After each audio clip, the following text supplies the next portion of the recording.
Good gracious. Good afternoon, ladies and gentlemen. Welcome to another Listen with Vobes and another book and a nice new keyboard. Although it's on a wire, it's not as detachable as the other one, so I don't know what to do with it actually. So I'm just going to shove it there. Can you still hear me? Yes, that's marvellous. Okay, hopefully I can, well, maybe I'd operate that if we need to go and have a look at things. Anyway, here we are once again. Live and direct with a new book, and we are returning to the wonderful author that is Walter Wilkinson for the Peep show. And this is quite handy because we will be, hopefully, if restrictions permit, making a video with a number of people on the Sussex Peep show. But it'll sort of encapsulate the essence, I think, of all his work, really, as a sort of tribute to him of over 100 years ago. Or just under 100 years ago, I suppose. Anyway, before we get going, as is our normal thing, we will say hello to the good folk who have tuned in. And I'm just making sure that we are actually live and we can do it all. So the lovely Julia is there. Hello to you. Turbo Stream, Holly and Co, Billabong O'Neill, Philip Hammond and Mary. Good afternoon. Justine Jones, bonjour. Jen Colley, Lee Lawson, Nigel Sadler, Andrew Norris, Dave Over Yonder, Martin Cannon, Cooper 68, John F. John, thank you very much for your donation, by the way. Ed Loud, Audrey Forbes, and that's all so far. You may be out there watching on a big screen or just not chatting, which is entirely up to you and fine and jolly. Sounds all a bit naughty. Yes, it's not the kind of peep show you think. I guess it must be an old name for a Punch and Judy show, or that sort of travelling theatre, you peeping through a small proscenium arch. And I have a little bit of wet fluid to keep me going, which has yet to properly infuse and indeed confuse. So there is a little intro which we'll read. So this is the first book. We read the Sussex Peep show, which at the time I knew very little about. Can't remember where I got it from and hadn't read it. And then we read it here and it was a success and a beautifully written book as well. So this is his first one. And we realised when we saw it before that he was a jolly good author. So we may stop just to have a look at the areas that he went before, as is our wont. And I'm sure that Mr. Sadler is there already, lined up with the maps. The keyboard is actually in the way. I think I'll bung it there. So this chapter is called Before the Curtain. How I wish I could live like that. Here is a remark which has been uttered a great many times upon my being discovered wandering around with my little puppet theatre and lightweight camp. It has been made so often as to become remarkable, and I can visualise a long and varied line of personalities who have expressed this desire to run away from the straitened town life to the more natural freedom of a wandering and romantic life in the open air. It is a further cause for wonderment that of all these aspirants to run wild, so few should find or make the opportunity to do so, and yet it would be difficult to say how, when, where, or why so shy a person as myself should have been thrust into this vagabond way of life, into so noticeable and odd an occupation as a wandering puppet showman. Personally, I blame the puppets.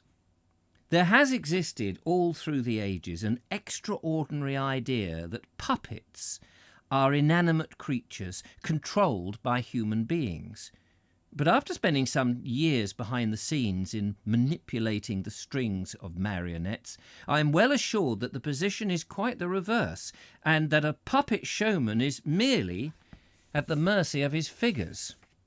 These creatures of wood and paint, these lifeless marionettes, have often made me appear gay when I was really sad. They have made me stand up and pull their strings when I would rather have sat down at my ease. Through my mouth they have caused me to speak the most frivolous thoughts, and to sing songs which really I am no singer at all. They've twisted my face into all sorts of expressions so that I should speak to oblige them, like an old man, or as a young girl, or as a drunken braggart,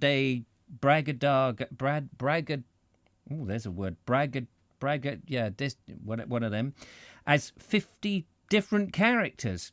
They have made me bark like a dog and moo like a cow. To please them, I've pinched my nose between my finger and thumb and emitted a horrible snarl, drumming all the while on my throat in order to counterfeit the tune of bagpipes. For 10 years they have taken me out of my solemn self. They have probed deeply into my subconscious and revealed an embarrassing number of submerged beings.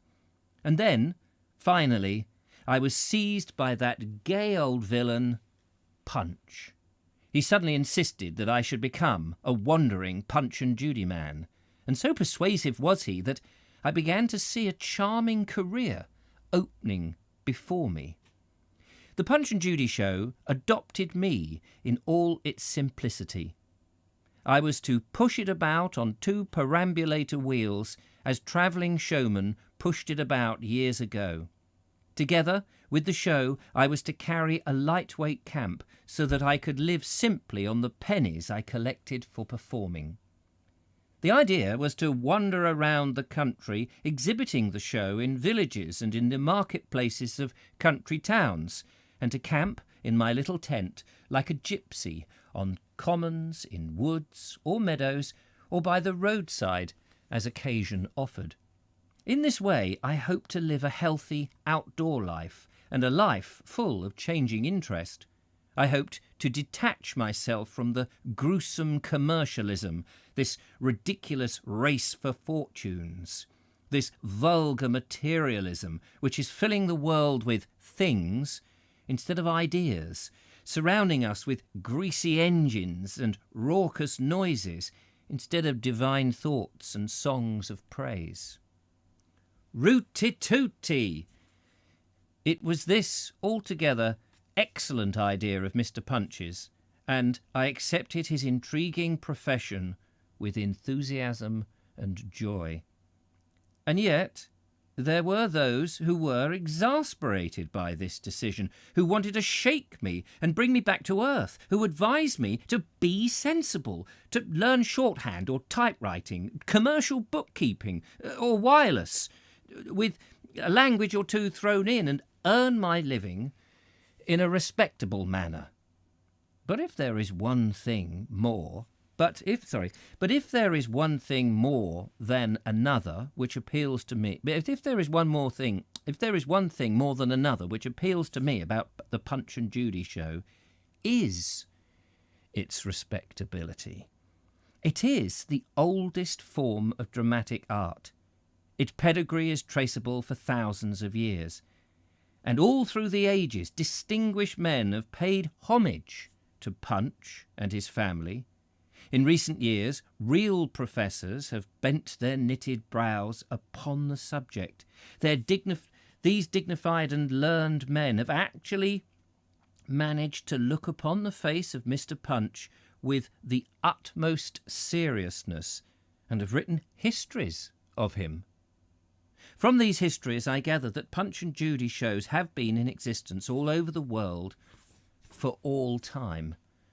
It is Professor Pitchell who traces the source of puppets and puppet plays to the old wonderland of India, where thousands of years ago, before the advent of human theatre, puppet plays were the only medium of dramatic art. I gather that these Indian puppet plays were long and serious affairs, but all the same, the professor assures us that in them there are always a worldly old rogue corresponding to our Punch. Further, he launches the delightful idea, well supported by facts, that the ancient gypsies were puppet showmen, and that is why we find puppet shows in Tibet and Burma, and all over India, in China, in Japan, in Persia, Turkey, Italy, High Germany and Spain. The Greeks, Romans and the Egyptians had their puppet shows, and surely what was good enough for these generations of magnificent people is good enough for some of us nowadays. That these little theatres should have survived and persisted for so long in so many countries under so many different civilizations argues an indomitable vitality, a sacred irrepressibility. So, there is at least the dignity of old age about a Punch and Judy show, and as a final proof of its entire respectability, it only suffices for me to say that notable people like Goethe, Voltaire, George Sand, Dumas, Maeterlinck, Anatole France, and hundreds of others have expressed their love and admiration for puppet shows in the most exaggerated terms. He who invented puppet shows was a greater benefactor to his species than he who invented operas, says William Hazlitt, and he concludes one of his essays on drama by confessing that he liked a comedy better than a tragedy, a farce better than a comedy, a pantomime better than a farce, but he liked a puppet show best of all. Oh, let this curtain rise. They are gay creatures, these puppets, who would rather live out their present life than discuss at too great a length their historical origin. They're impatient to present their small but cheerful beings before the immensity of this 20th century, which, being quite the latest thing in centuries, they no doubt respectfully look upon us as the most superior, and are therefore the more excited to make its acquaintance and to see if they can continue their long existence and compete for public popularity against the staggering and complicated immensities of cinema and wireless. Come then, up with the curtain. Wow, that's a nice opening, isn't it? That is a very nice opening. I think we will just, when I say we, I actually mean me, is just get my little drink here going. How are we doing over there? Hello to the Peep Show. Is there a cover change for this one?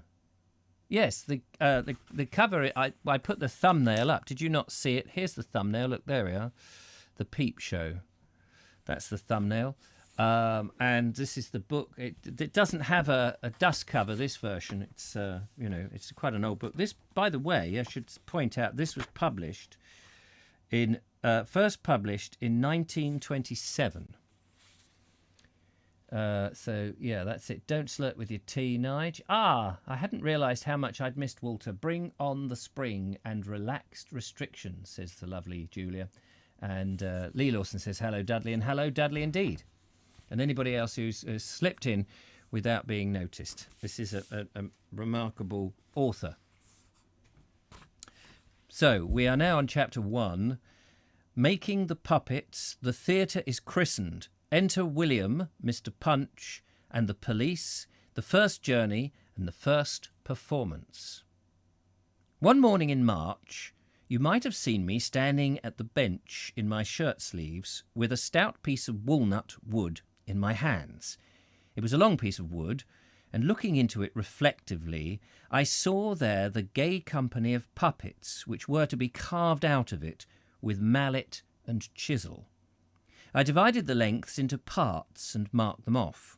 Each part was soon to be a lively puppet head. On the first division, I drew the outlines of a cheeky boy, cut away the superfluous wood with a saw, and lo, the great work has begun. All showmen make their own figures. Like a picture, a puppet show should be a work of art, dominated by one personality, organised into a harmonious production of form and colour by one definite style of thought. It is all good work for an artist. It embraces the arts and the crafts.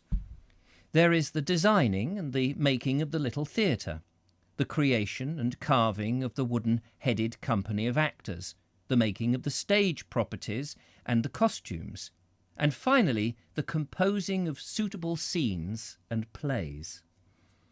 It seemed to me part of the game that I should do all of this myself. It is the tradition, and a very good tradition, that in between the shows the puppet showman should be discovered seated by the roadside, making a new figure or reviving an old one with a coat of paint. When I got to work, I soon discovered that I must be a sculptor, a painter, and a poet, not to mention a designer, a carpenter, a decorator, a tailor, and a dressmaker. And when it came to performing, I had to speak clearly like an actor, to sing any required voice, to be a musician, an impersonator, and if anything went wrong, an improvisator. I must be a tradition, a clown, a man, a woman, or a child, as the scenes demanded. It was a formidable array of requirements, but I trusted in the puppets, and they found all these talents for me in sufficient measure. After the first saw cuts on the piece of walnut wood, I was confronted by a grim, angular visage, which seemed to me a masterful piece of futuristic art. But I do not like these dismal, futuristic faces made out of straight lines. So I attacked the affair with a mallet and a sharp gouge. Bang! Bang! The chips began to fly, and the scowling face underwent a rapid change. As the work progressed, I grew more and more inspired. Bang! Bang! This was going to be a veritable revolution in the history of dramatic art. A Punch and Judy without any Punch, without any Judy, and without any Toby. Bang! Bang! Bang! This was going to be a grand affair, a show worthy of Goethe, Voltaire, George Sand, Anatole France, Hazlitt, and all the other devotees. The old show is perfect in its way. It comprises and exhibits vividly all the peculiar talents of this form of puppet. It has passed through the hands of hundreds of clever showmen, and a perfect manipulation and type of performance has evolved. But all the same, it is old, it is dying, it is an antique falling to pieces. It's out of date, and like something of the jokes in Elizabethan drama, which make us blush for the coarseness of our ancestors, but to the students of art and folklore it is interesting, and to us who understand it, it is the best of fun. But we must remember that there is an obstinate idea in existence that this entertainment is for children. And I can say from experience that it is very easy to frighten children with throwing the baby out of the window, with the murders, the gruesome hanging, and the stuffing of a corpse into a black coffin. Surely the whole British nation, of how many millions I do not know, need not be slaves to this one idea. After 300 years, we might try to think of something a little more suitable to the times. Surely these charming little theatres may be inhabited by other characters, furnished with other scenes, and provide us with some fun out of other subjects. Yes. With regard to Punch and Judy shows, it is necessary that we should have a revolution. All this time the head of the cheeky boy was progressing, even in plain wood, without any articulated features. There was some life about him, and all the time I was carving, he seemed to be looking at me. In a few days he received a preliminary coat of paint, was christened Pippy, put on a stick of ginger beer bottle to dry, to think of himself and to prepare his mind in readiness for his entry into the great world. He looked hopeful as he stared at the blank workshop wall with a perpetual grin.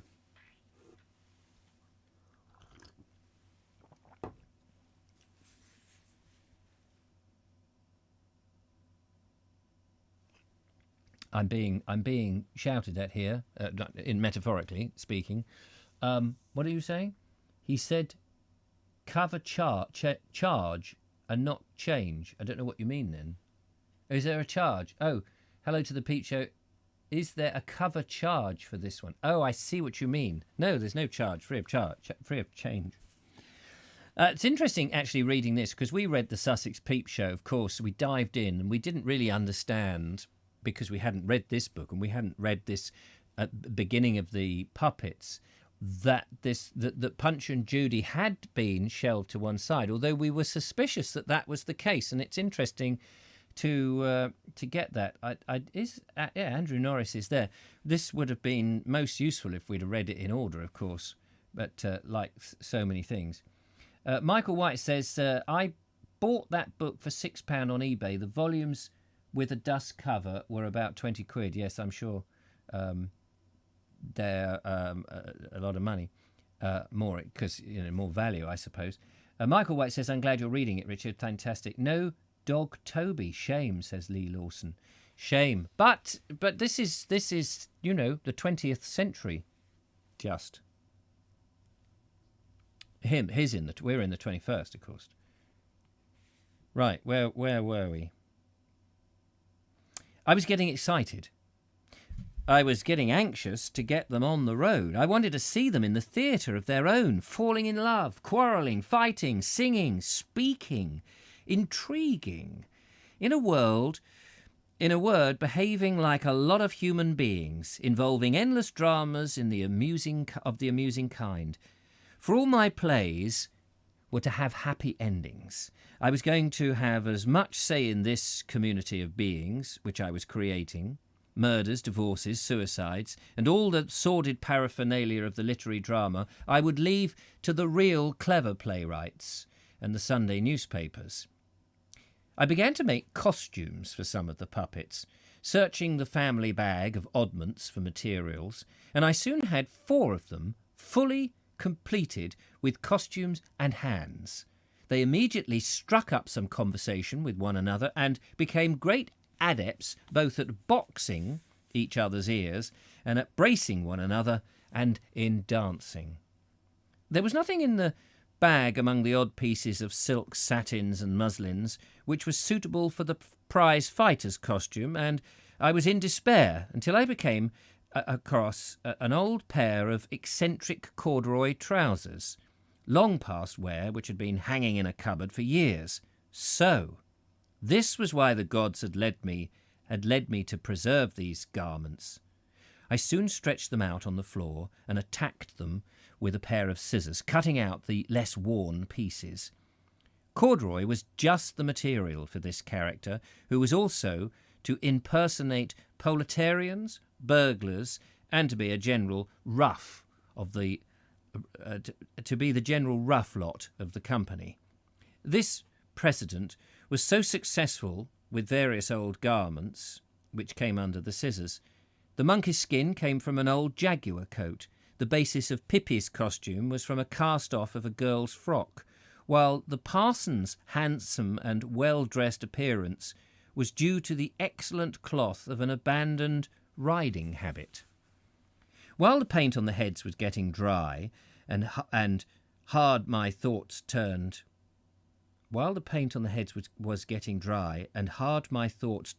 to designing the theatre in which they were to act. I adopted the time-honoured style for that sort of thing, a wooden framework to be covered with striped or checked curtains. The framework was to be collapsible so that 4 long poles could be strapped to the sides of 2 boxes and used as shafts for pushing the truck about. After a week's sawing, planing and joining, this framework, with a brightly painted proscenium, loomed large and blue painted in the workshop. Then arose the difficulty of a name. As I did not intend to play the old drama, I could not call it Punch and Judy, and there was no other name. In other countries, these theatres, this kind of puppet, worked upon the hand of a technical name. In France, there are guignols. In Italy, burattini. And the theatre is called a castello. But in England, we only know them under the general name of puppets or as Punch and Judy figures. So there was a responsibility. It was necessary to invent a name. I invented 1,000 and rejected them all until at last, by a painful evolutionary process, I arrived at the Peep Show. The real Peep shows, those black cabinets into which you peer through little holes at illuminated scenes, are defunct, and I hoped that their departed spirits would never rise up against me as I emblazoned in gold letters over the proscenium, "The Peep Show." With 4 puppets complete and the framework of the theatre ready, you may think that I felt myself by progressing. But the truth is, I was on the verge of despair. My mind was fermenting with 101 little problems, all needing to be solved before the equipment was complete and was a complete and practical affair. I had to consider the question of wind, as it would never do for the theatre to blow over. This happened once to a Punch and Judy man in Bournemouth Beach, and the awful discovery was made by some sharp children that there was a man inside. There was the question of how I was to carry everything, how large the 2 boxes must be, and what strength and size of the wheels I must use. What colour should I paint the boxes? How many shirts would I carry? How much room would there be for plates, cups, saucers, teapots, and elegant things like that? Whether I should make a large box or a discreet bag for collecting the pennies in. And always at the back of everything was the insistent query that will the new performance be when the new theatre and the new puppets are all complete? I made a list of all these things as they occurred to me, but it became so long and such a jumble of shirt studs, socks, tin tacks and toothbrushes that it was a great relief when it fell on the floor and was swept up and burnt with the shavings. It was a great mistake, all this worry and anxiety, for many of these questions solved themselves very naturally when the time came. The difficult choice between a bag or a box for the collection was decided very easily and successfully by the classic practice of passing around the hat. And as for the performance of puppets, they decided when... And as for the performance, the puppets decided that when they found an audience... Sorry, I beg your pardon. The choice between a bag and a box for the collection was decided easily successfully by the classic practice of passing round the hat. And as for the performance, the puppets decided that when they found an audience before them. March, April, May had passed into these preparations, and it was really time for me to be taking to the road. Many months may have been spent in designing, redesigning, and considering puppets, costumes, plays, scenery, and properties. But fortunately, I was spurred on by circumstances. I had a living to get. It was just then that William stepped into the story. William, who is an artist and also a maker of puppets, he came into my workshop one day when the puppets were fooling around their proscenium. He was full of interest and encouragement in the scheme, and as we talked it over, he became a little envious. In the end, it was arranged that he should accompany me on the first week of the adventure, and he was a great speeding up of the preparations, for William undertook to produce the truck and the 2 boxes for carrying the puppets and the camp. He had just a pair of light, strong wheels, and as for the boxes, well, they were margarine boxes when William started on them, and by the end they were an object of admiration wherever we went.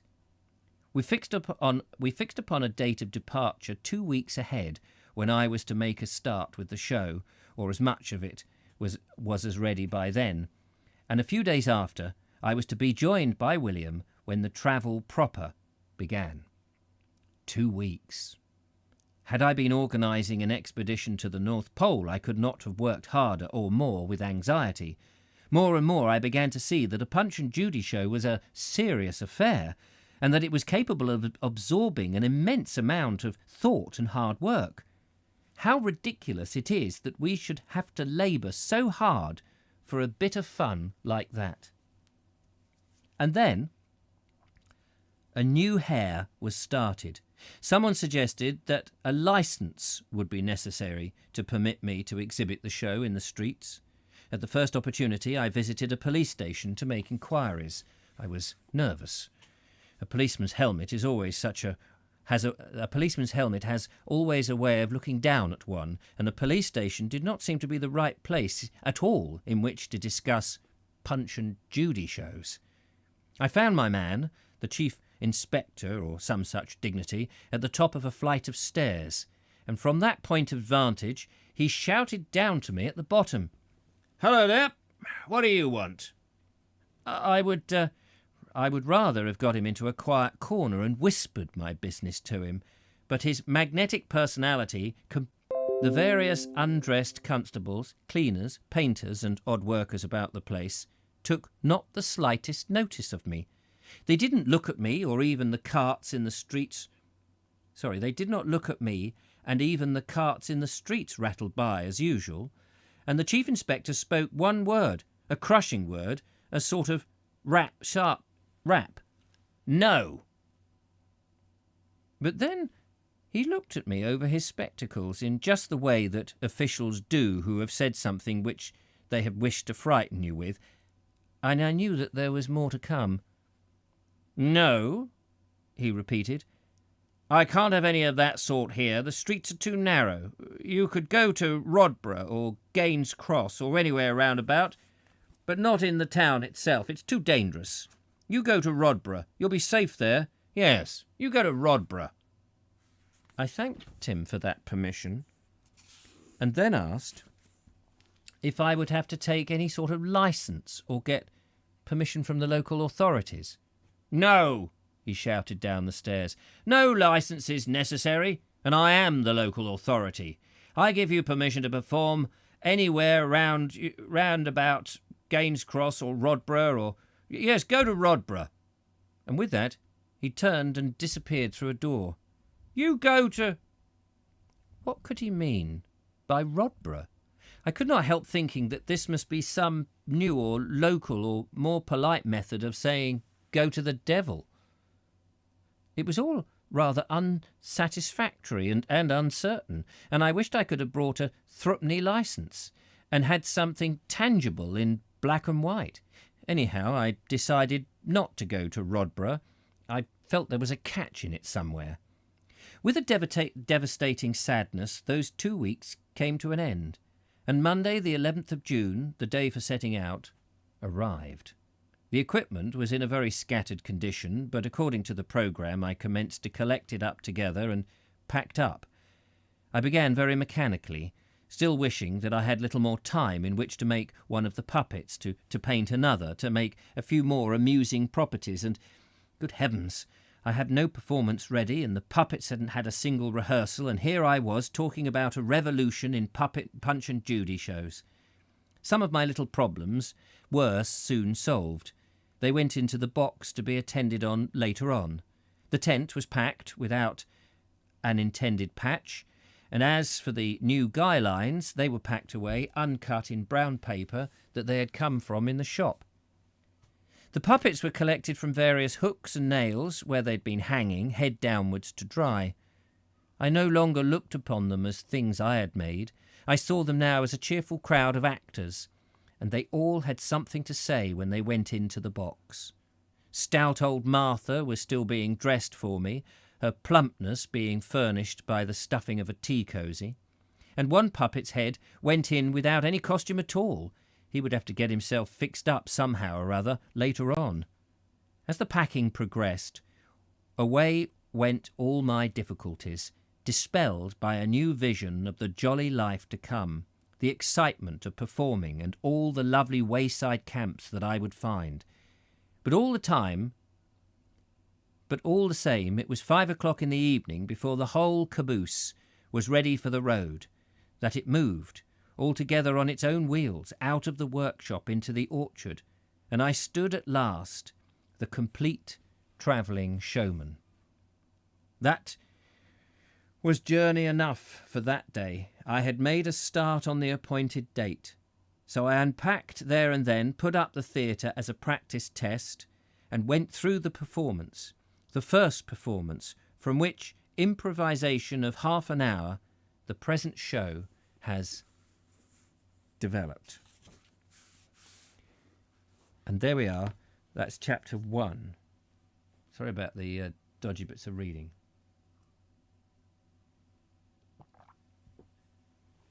Was there some buffering?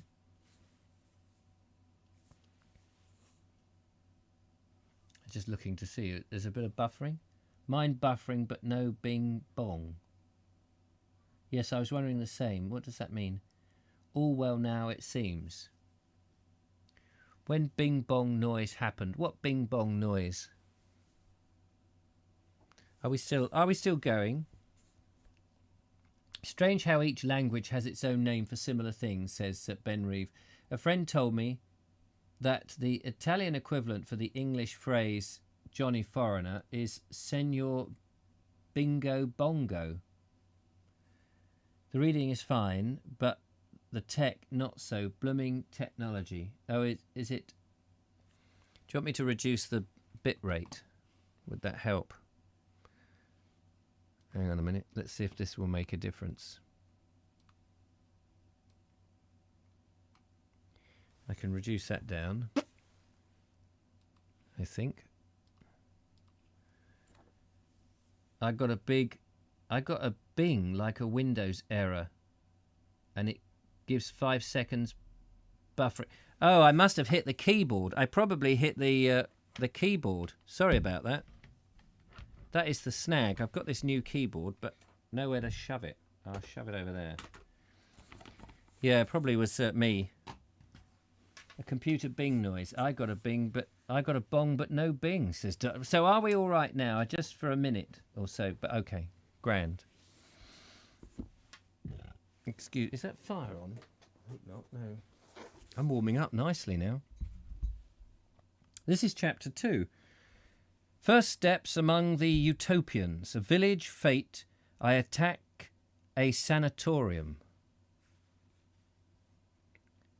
The scene of these preparations was laid in a romantic cottage high up in the wilds of the Cotswolds Hills.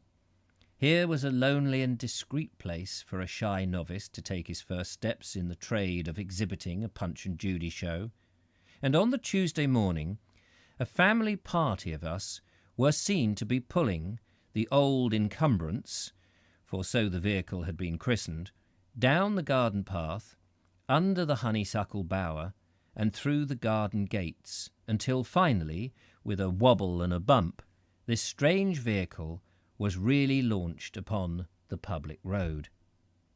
The way led immediately up a stiff hill with a loose surface deeply rutted with dragerons,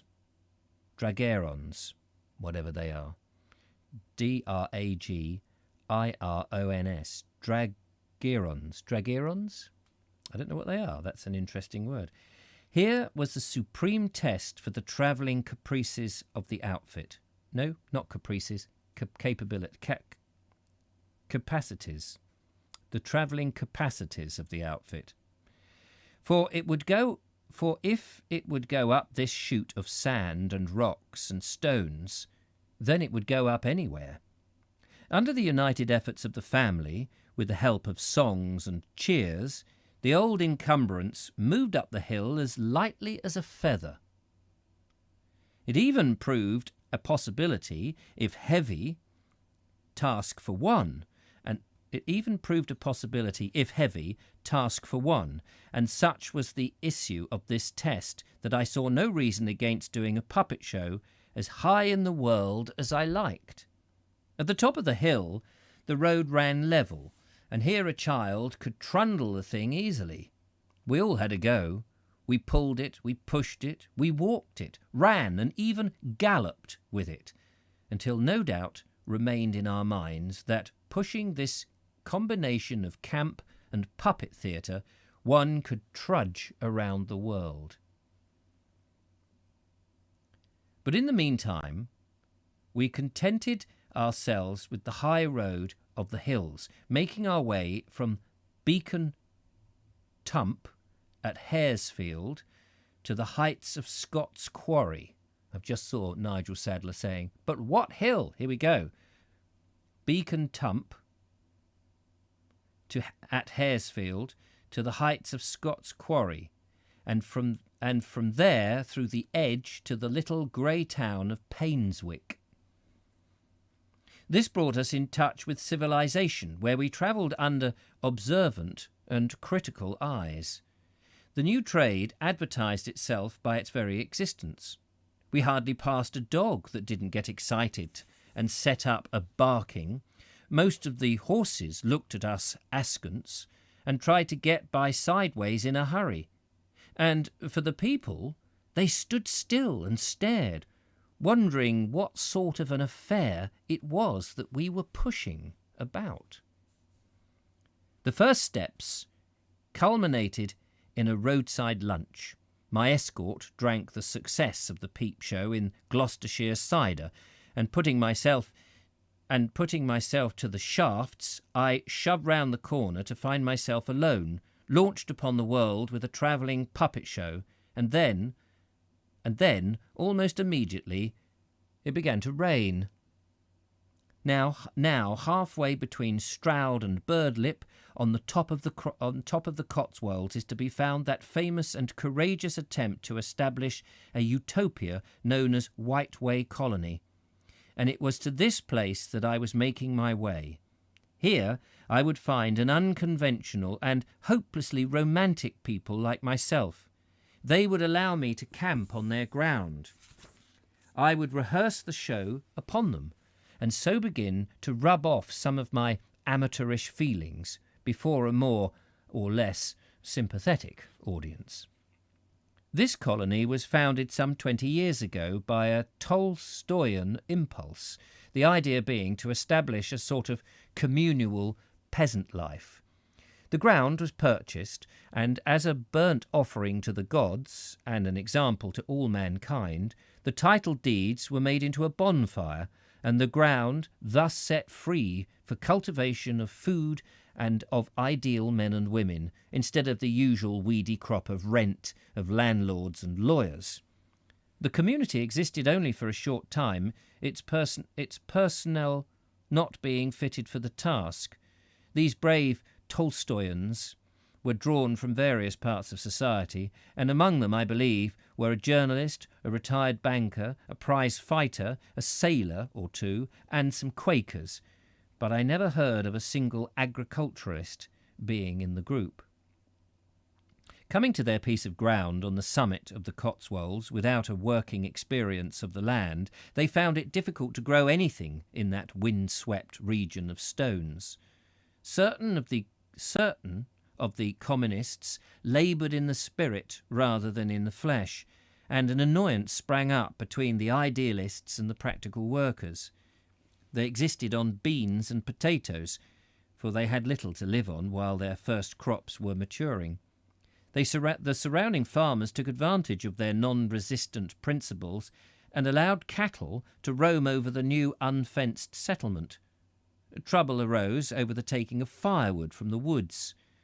These simple lifers believed in the vitalising powers of sunlight, but being discovered working in less clothing than was usual in the district, they were arraigned before the substantially dressed police and accused of indecency. The community collapsed, but eventually various individuals took the plots of ground and settled down as an independent experimenters in the simple life, and it is a testimony to their courage and persistence that they're still there, that they have brought that stubborn soil under cultivation and have been able to obtain an existence under such difficult circumstances. As I said, no sooner was I alone with all this carboodle of puppet show and camp to get my living than it began to rain, a grey, melancholy rain. According to plan, I unrolled the ground sheet of my tent and spread it over the vehicle. It fitted to perfection. And putting on my Burberry, I found myself and my belongings so well protected from the wet that I went singing and perspiring up the hill through the woods to the White Way colony. Thus 2 doubts were dispelled. I could pull my bus up the stiffest of hills, and ordinary rain had no terror for me. I soon tumbled into a meal and camp at the colony, and very soon afterwards a lecture too, for these simple lifers have active minds, and although they do not work their gardens communally, they exchange their knowledge freely with one another, and organise debates and lectures in one or other's wooden houses. After the lecture, the audience began developing schemes for the Peep show. They entered into the affair with an alarming enthusiasm, and at least a dozen were for joining the adventure. The next day I was to give a show to the children, and the day after that to the adults. Then I must settle down at the colony, and they would find audiences for me all round the countryside. Meanwhile, my host, who had just returned from a winter in Morocco, was all for me going there. He could promise me large and happy audiences. The Moroccans love entertainment. They're like huge happy children. They would give me more applause than money, but I needn't worry about that, as they can always feed travellers with their abundance of prickly pears, and every village had its special traveller's house. I was ravished by these schemes. But to begin with, I was very glad to get a chance of practising on these 2 audiences at the colony. One being for children and one being for adults, they would experience in different treatments of the performance. It was my ambition to keep the show in a sort of fluid state, so that it could be adapted to all kinds of shapes and sizes of audience. The first and foremost, I sought cheerful spontaneity. The puppet scrambled through a performance for the colony children and made some valuable discoveries. But what the children thought of it is difficult to say, for as soon as it was over, they rushed away to play as if nothing very important had happened. For the adults, I experimented in making up 2 of the puppets to represent 2 colonists who had lately returned from Morocco, where they had enjoyed great adventures among the fleas. The scene represented them packing up their goods, an ungodly collection, and making a sudden departure from these inconvenient and unnecessary insects. It was a vulgar subject, and it made me blush when I remembered my grand ambitions for reforming Punch and Judy show. But when I found the audience laughing sufficiently to hold up the course of the play, I swallowed my shame easily, ran the fleas for all they were worth, and felt no end of a wag. The colonists were very encouraging, and after having used them for rehearsing, they retaliated by sending the hat round and collecting the cheerful amount of 7 shillings and 9pence for the Peep show. This was my first collection, and as I carried it about in my pockets, nearly all in copper, it jingled sweetly. The kind of attentions of the colonists did not stop here. Let's have a sip of Slurpee juice.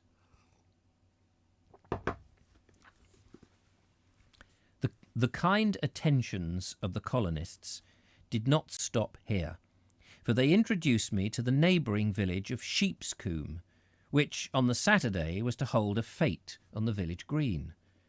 After nervously interviewing a committee of ladies, it was decided that I should perform during the course of the fete and take up a collection. This seemed an ideal proposition, a village green and a fete, and on a Saturday afternoon. With the help of several of the colonists, the Peep show then descended upon the village of Sheepscombe and all its gaiety. One of the colonists, being a continental, was struck into the profound melancholy of the aspect of this jollification, and as he surveyed the scene continually, he exclaimed in hollow tones, But where is the fate?" This was because all we could see was a small tea table at one end of the green, and at the other end a single stall, a dismal-looking jumble sale, which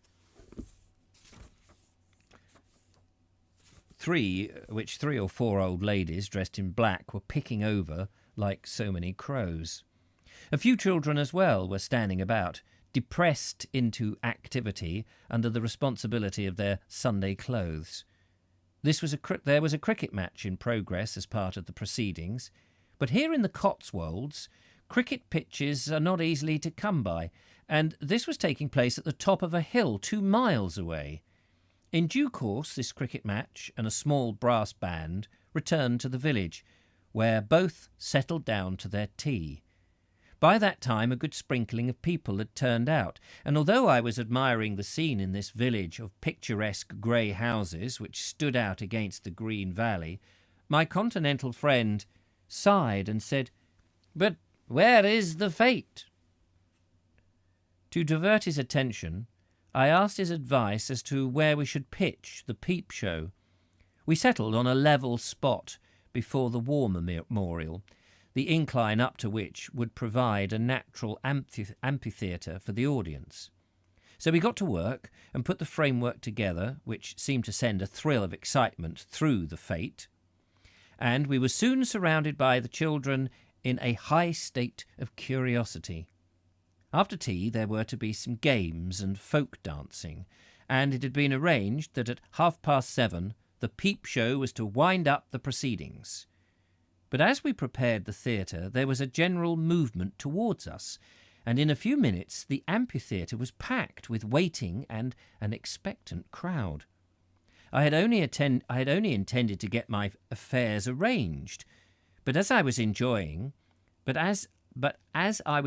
a little rehearsal inside the curtains, I suddenly heard the schoolmaster introducing me to the audience, and I realised that my first public show to a crowd of strangers was an immediate proposition. There was nothing for it but to pull on my coat and strike up my prelude of squeaky music with all the force that I was capable of. This was my first outdoor performance, and I blew so hard in order to make everyone hear the instrument, and it was forced out of my mouth in the middle of a tune and fell to the floor and was lost to me for the rest of the show. This was a disconcerting start, but I seized a couple of puppets and plunged into the performance. As far as I was concerned, it was one of those uncomfortable shows where everything goes wrong and one is thinking about the last mistake instead of concentrating on the present. There was a good round of applause at the end, but all the same, I felt that I would like to have done it all over again before I took up the collection. The schoolmaster, however, had got to work with his hat, so on my side I started collecting too. Taking up the collection put me in a better humour, for I was relieved to find that it was a very natural and pleasant thing to do. Most of the contributions were given with a friendly smile, and frequent remarks of, "That's good, I haven't laughed for so long, and I shall hope to see you again sometime." The schoolmaster and I united our collections, and we counted out the amount, which completely restored my good humour, for it came out to a magnificent sum of 9 shillings 11 3 farthings. It comprised the magnificent sum of 9 shillings 11 3 farthings, comprised of 7 pennies, 21 halfpence, 4 sixpences, 1 threepenny bit, and 1 farthing, which I treasure to this day. Very rashly, I put this conglomeration into my trouser pocket, and the weight of which nearly pulled those garments off. I weighed my catch afterwards, as proud as any fisherman, and found it to be exactly 2 pounds.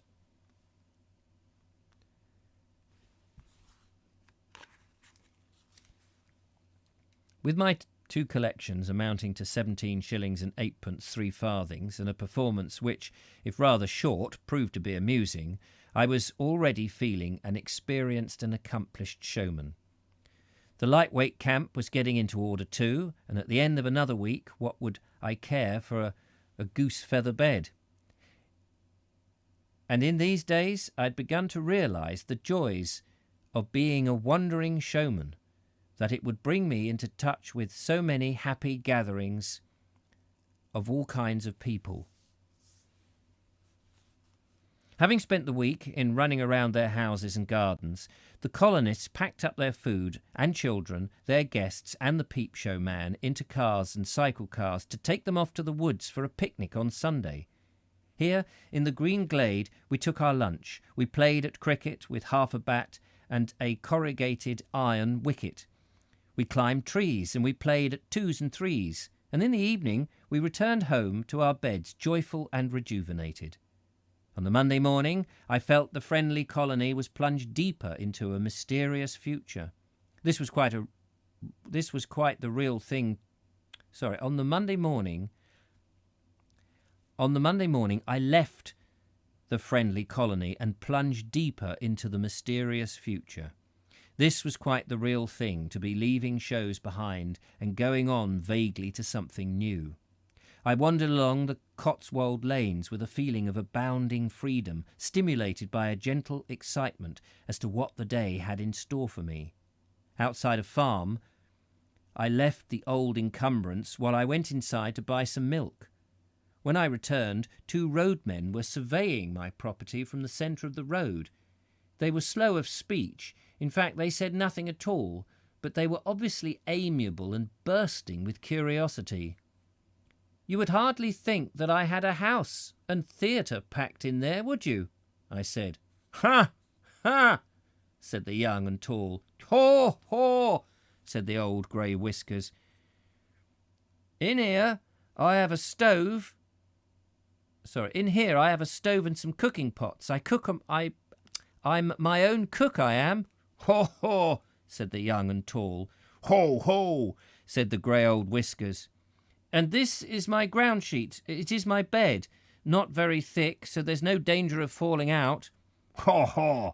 said the old grey whiskers. "Ha! Ha!" said the young and tall. "And all this fits into a theatre where my puppets perform. It's a sort of Punch and Judy show." Here, old grey whiskers woke up in jubilation. "Ho! Ho! I told you it's a Punch and Judy." I got away from them just in time.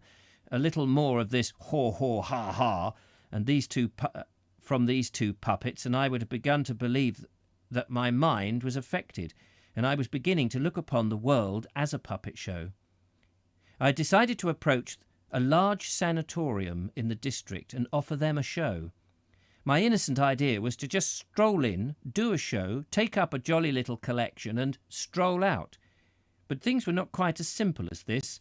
The prospect of a Punch and Judy show in that sanatorium was a serious affair. I progressed from a patient who wanted to show passionately to his sympathetic secretary, and then to the grey... Sorry, I've only got such a small amount of time, which is why I'm just plodding on. Sorry, a small amount of space before we get to the end of the chapter, and now I'm panicking and reading badly again. I progressed from a patient who wanted to show passionately to a sympathetic secretary, and then to the grave and dignified matron.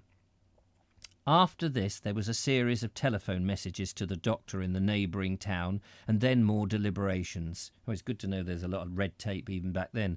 The patients would like it, the sisters would like it, and the matron would like it, but it was not until an hour's waiting after all that the radiant secretary appeared with the doctor's permission and a generous donation to the collection.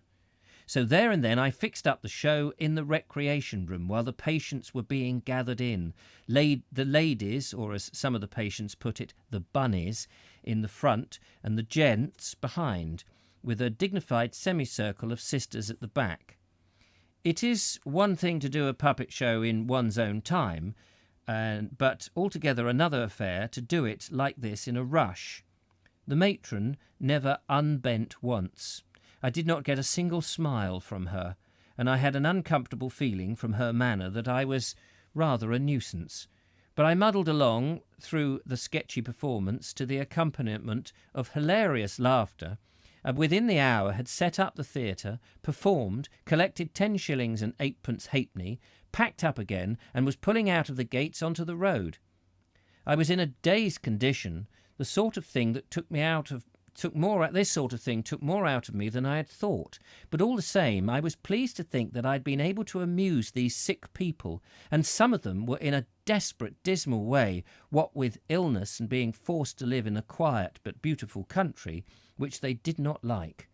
If I could give people like this an opportunity, if I could give people like this something new to think about for a bit, I would begin to feel quite useful and a legitimate member of society. I pulled my old caboose into the woods and knocked on a cottage door to get some water. 3 small children came out the door, and when they saw me, they ran off pell-mell, calling, "Mother, mother, he's a peep show man, come and see." Mother appeared at once with a radiant face to have a look at me. "I've heard about you," she said. "The children have spoken about nothing else since they saw you entertaining at Sheep's Combe. They enjoyed it ever so much. I quite wish I'd been there myself." So already I was famous, and I returned with the water to set up my camp in the woods as proud as Punch himself. As I sat by the wood fire that evening in the calm, whispering greenwood, I felt that I had come to the end of all the struggles and doubts of the last few months. Here I was, with a delightful camp, with my travelling theatre and house tried out, and 27 shillings already earned clinking in my pockets. Here was a famous start, and if I could keep on roaming from camp to camp and show to show in this manner, I might never bother myself to envy the millionaires. And there we got to the chapter. Sorry, it took so long. I've lost the thing I wanted to put in there, but there we are. That'll do. There we go. The first 2 chapters of the Peep Show. Look at that! Just 1 minute to 5, so we're just under the hour. The slurpy juice got me going, says Lee Lawson. The War Memorial looks very pretty. Sorry, I didn't stop to have a look at all the stuff. I just wanted to sort of crack on a little bit till we've got some more definitive stuff. Makes me think of Richard pushing Bessie. Yes, we must get Bessie out again and do that. Anyway, there we are. Thank you very much. I'm now going to go and get the Essie stocked up and going to do an omelette for dinner tonight, I think. Omelette and peas, I think, is going to be the thing. Thank you so much for watching. I hope you've enjoyed it. I hope it wasn't too rushed. And as ever, we'll settle into the book. But there you go. Fascinating and delightful. And it's interesting reading that book, having read the other, because I think, by the time he wrote the other book, he was well into his art of writing, although he's pretty good at it there. Anyway, I will see you tomorrow, which is Thursday. Take care. Thanks for coming along. Very much appreciate it. And we will see more of it tomorrow. And thanks, Ed, for your lovely comments as well. Good to be back with the Puppet Man again, as Nigel said, indeed. All right, that's it for now. I will catch up with you tomorrow or in the Vogue show tonight. Take care and toodle pip.